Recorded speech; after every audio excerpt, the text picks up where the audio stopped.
Despite the pandemic and lockdowns, figures suggest that the super wealthy bought more homes in London than any other city in the world.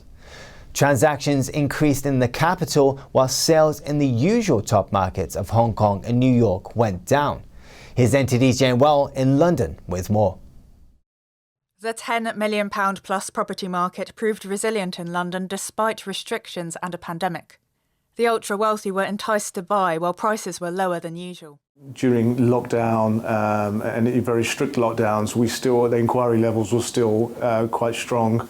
This was a great time to purchase a property in Prime Central where they've been looking for the last year or so. This is the time they act, rather than when the market's booming and prices going up.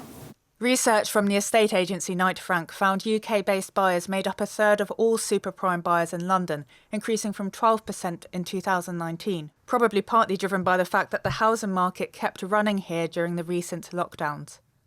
The super wealthy bought a total of 201 super prime homes in the capital, collectively worth more than £2.7 billion. Transactions for super prime homes in London rose by 3%, while sales in Hong Kong fell by 27% and sales in New York fell by 48%. During the first quarter of this year, figures from London estate agency Benham and Reeves shows a 2% increase in demand for homes costing more than £10 million. The interesting thing is on domestic buyers buying those properties. Now, that doesn't necessarily mean they are British born and raised. That just means they might have a British passport and live here at the moment or are staying here at the moment, and they've deployed their capital to buy an expensive super prime property.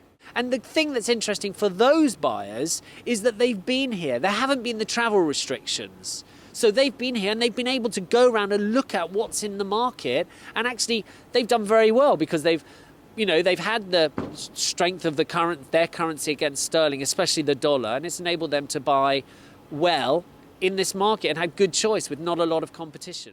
The data shows that for the super wealthy, it's time to invest. Reports say that the property tycoon Nick Candy is putting his £170 million penthouse in Knightsbridge on the market. Jane Merrill, NTD News, London.